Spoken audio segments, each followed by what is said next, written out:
এই যুব সমাজের যে প্রত্যাশা রয়েছে, তরুণ প্রজন্মের যে প্রত্যাশা রয়েছে, সেখানে অবশ্যই সম্ভাবনার ক্ষেত্র হলো এই বাংলাদেশ।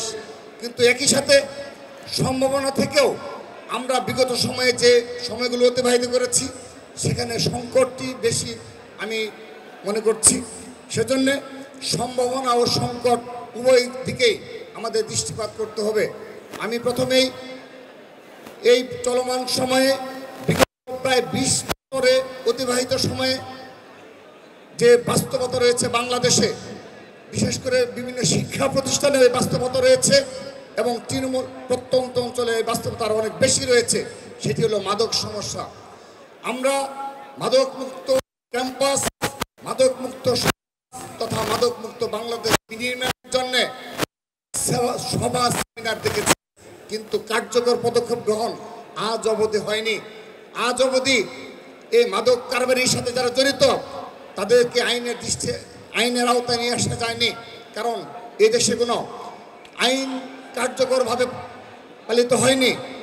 একইভাবে আমাদের যে সীমান্তের যে সুরক্ষা প্রয়োজন এই মাদকমুক্ত বাংলাদেশ প্রতিষ্ঠার জন্য, সেটিও বিগত 20টি বছর আপনি লক্ষ্য করে দেখবেন সম্ভবপর হয়নি।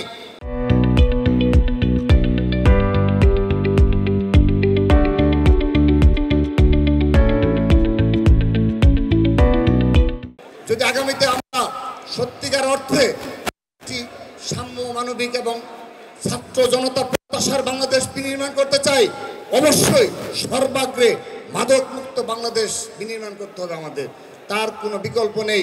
আজকে তরুণ প্রজন্ম এবং যুব সমাজ ধ্বংসের দ্বার প্রান্তে। আপনারা যদি তৃণমূল পর্যায়ে গিয়ে খোঁজ দিয়ে দেখেন, প্রত্যন্ত অঞ্চলে এটি ভয়াবহ আকার ধারণ করেছে।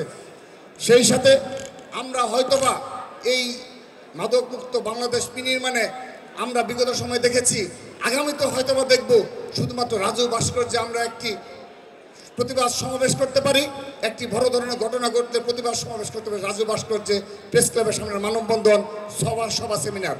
কিন্তু এগুলোতে কার্যকরীভাবে মাদকমুক্ত বাংলাদেশ বিনির্মাণে সামান্যতম কার্যকরী কোনো পদক্ষেপ আজ পর্যন্ত পরিলক্ষিত হয়নি।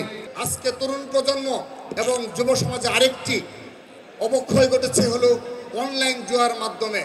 আপনি যদি প্রান্তিক অঞ্চল গিয়ে থাকেন, প্রত্যন্ত অঞ্চলে খোঁজ দিয়ে দেখেন, বিশেষ করে আমাদের প্রত্যন্ত অঞ্চলের শিক্ষা প্রতিষ্ঠানগুলো যেখানে রয়েছে, সেখানে অনলাইন জুয়া গ্রাস করে ফেলেছে তরুণ প্রজন্মকে, যুব সমাজকে। আমাদেরকে এদিকে অবশ্যই দৃষ্টি আলোক করতে হবে। যদি সত্যিকার অর্থে আমরা ছাত্র জনতার এই গণ অভ্যুত্থানের মাধ্যমে যে বাংলাদেশ পেয়েছি, সেই স্বপ্নের বাংলাদেশ বিনির্মাণ করতে গেলে মাদকমুক্ত বাংলাদেশ, অনলাইন জুয়া এবং সকল প্রকার জুয়া থেকে বিরত রাখার জন্য যে ধরনের কার্যকরী পদক্ষেপ গ্রহণ করা প্রয়োজন, সেগুলো গ্রহণ করতে হবে।